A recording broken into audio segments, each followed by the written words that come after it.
everybody, welcome back to Cooking with Aubrey. Today we're gonna make my version of those beautiful little sandwiches that take me back to my childhood, or like the Starbucks line too, because like they have them at Starbucks too, and I've been looking at their menu and I'm like, sandwiches looking pretty good, you know? So I broke down and we're just gonna make them today. So we're going to use English muffins, bacon, cheese, egg, and a nice little spread, and it's gonna be delicious. You could also use sausage patties if you don't want to use bacon. Totally up to you. Oh yeah. We're going to start off by cooking the bacon.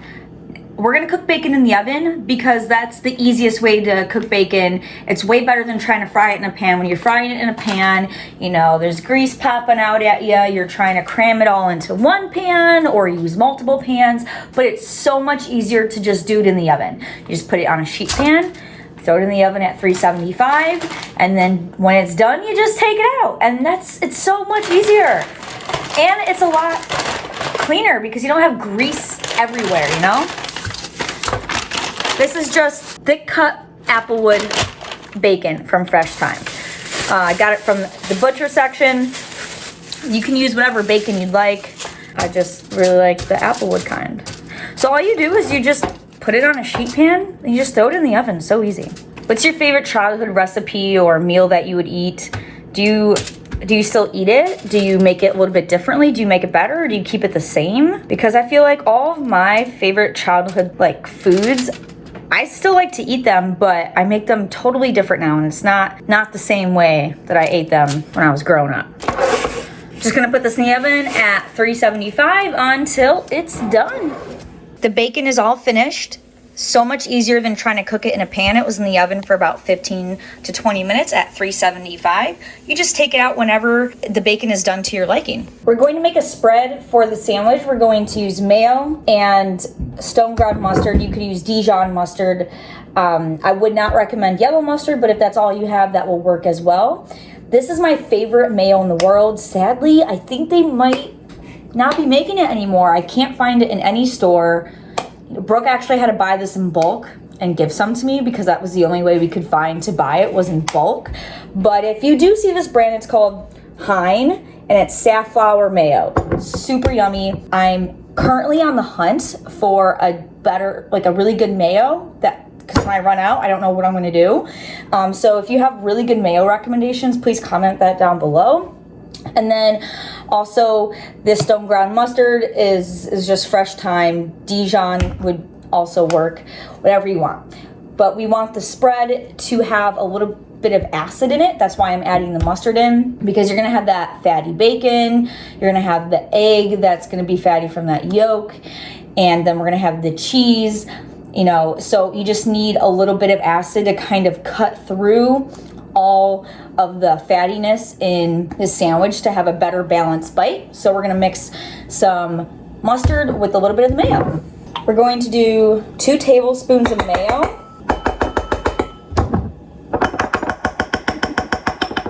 And then half of a tablespoon of mustard. And just a tiny pinch of salt. This will be the spread, super easy. For the bread, we're going to use Dave's Killer Bread English muffins. Dave's Killer Bread's my favorite. I also love their English muffins, and it's made with whole grains, which is another reason why I love it. Oh, and you know, because it has better flavor. When you're using like whole grains, it adds more flavor to the bread. It's not so bland. Like, I'm just imagining the white and orange packaging that's super popular, you know. Doesn't have as much flavor as like the whole grains. But you can use that if you want, though. If you love that stuff, go for it. And then sharp cheddar cheese. I didn't get the mild, I got the sharp because I want to add another element of cutting through the fattiness. The cheese itself is gonna have like fat in it. That's okay, but the sharp cheddar has a little bit more of a tang than the mild cheddar, which is what we want to help balance all the flavors of all the fattiness in the dish. I'm going to just slice this English muffin in half and then put it in the toaster to toast it up. I like having my bread toasted with breakfast sandwiches as a little bit more texture, a little more crunch, and it kind of just holds the sandwich together nicely. Also, when you toast bread, you know, bread always tastes better when it's warm, and when you're toasting something, you're browning it, which caramelizes the sugars in whatever it is that you're browning. So it always tastes a little bit better when something is toasted or slightly browned. Guys, I am editing this video and I'm absolutely thrilled because there are no mistakes this video, which is a literal miracle. Hell literally has just frozen over. There are pigs flying right now, okay? Because every single video since video number 1, I've consistently have made mistakes. So I finally have gotten it together. Good job, Aubrey. Good job. You finally got it together. We're gonna start assembling the sandwich. I'm going to put a light layer of spread on each side, or on each half of the toasted English muffin. Don't want to go too crazy. You don't need a lot. And plus, some of it's going to get in the little nooks and crannies of the English muffin anyway. So you don't want to go too heavy on this, especially because when you're putting it on both sides. Now we're going to add the cheese and then the bacon. Now we got to cook the egg and we're done. Now we're going to cook our egg. You want to start off with a preheated pan. This pan has been preheating on low medium heat. Add in just a little bit of extra virgin olive oil. And then go ahead and add your egg.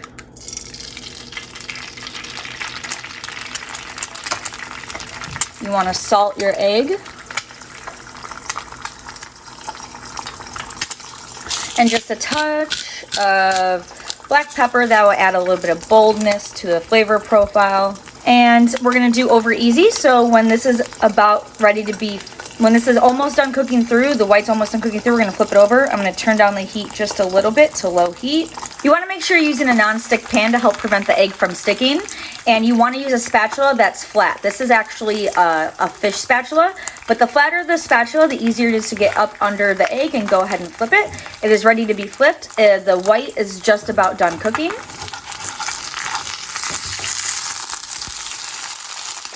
And then you just let it cook for about 20 seconds on the other side, and then you're all good to go. Egg is now ready. Be careful not to pop the yolk.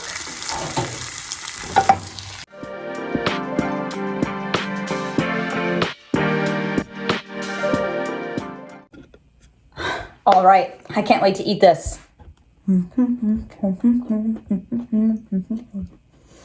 This is exactly what I've been craving. It is so good. The bread is nice and hearty. The bacon is really nice and salty. Gives a little bit of texture, that crispness. You have just a little bit of that tang coming through with the cheese. And then the Dijon mustard. You got that creamy mayo as well, and that spread as well to help kind of bring all the flavors together. Then, of course, your nice runny egg. I love a good egg yolk that runs in a breakfast sandwich. You know what I mean? Just that perfect, just ooze out. You know what I mean? That ooey. That's the, you know what? Is that must be where the phrase ooey gooey goodness comes from. Has to be an egg yolk, because ooey gooey goodness. This sandwich is seriously so good. So if this has made you hungry, please like, comment, subscribe, ring the bell, all those wonderful things. I would greatly appreciate it. And also you can follow me on Facebook, on YouTube. Both are Cooking with Aubrey. You guys have an amazing rest of your day. Go tell someone that you love that I love you, because life is too short not to say I love you. Have an amazing rest of your day. Bye-bye.